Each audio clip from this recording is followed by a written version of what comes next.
Dear listeners, this week's Seder we have Parshas V'Haloscha. In the first pasuk of this parsha we learn that God spoke to Moshe and told him, Daber el Aaron, speak to Aaron and tell him that V'Haloscha Saneros, when you bring up the candles or the lights in the tabernacle, and mul pnei menorah, facing the front of the candelabra, Ga'iro Shivas Aneros, the 7 candles should cast their light. So the question, and then the Torah says, Vayas Kain Aaron, and Aaron indeed did so, as God commanded Moshe to do. And the question that many commentators ask is, why is it necessary to mention that that Aaron did what God told him? How else would we expect Aaron to do? Even many lesser people of Aaron would not change the instruction of the Eternal. What's so unusual and unique that the Torah has to tell you, Vayas Kain Aaron, and Aaron did so as God has commanded Moshe? Naturally he would do. What else would you expect Aaron to do? What does the Torah want to emphasize here by pointing out that Aaron did exactly as he was told? It was very normal and natural for other people to do what Hashem told them to do, and surely Aaron would not do otherwise. What does the Torah want to point out here? And in order to answer this question, Rashi adds the following comment. Vayas Aaron kashetziva Hashem es Moshe, and Aaron did lahagit shvachei shel Aaron, to tell you and to emphasize the praise of Aaron shelo shino, that he did not change at all.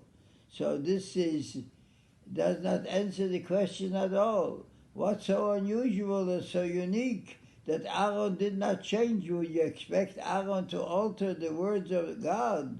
What's so special that he did not change? That the Rashi says, "Lahagit shvachei shel Aaron," to tell you the praise of Aaron, that it did not change. Who would expect Aaron to change the instructions of the Eternal? But according to some commentators, the point is as follows. We know that many people, when they're first asked to do something positive and valuable, they do it with a certain interest and desire and fervor and enthusiasm.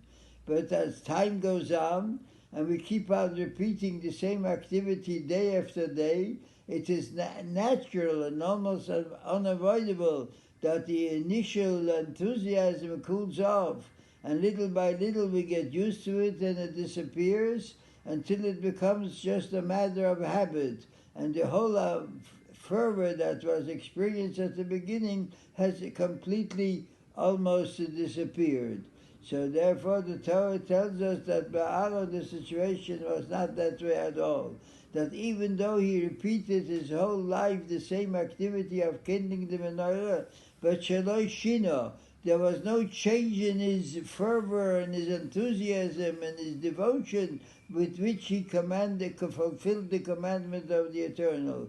For the hundreds of times he did it with the same interest and with the same fire as he did the first time. So this is what the Torah wants to emphasize. Lahagit shvachei, to tell you his praise, shelo shinu, that there was absolutely no change in his performance of the commandment of God. It's always with the same initial fervor and enthusiasm that he can perform the mitzvah.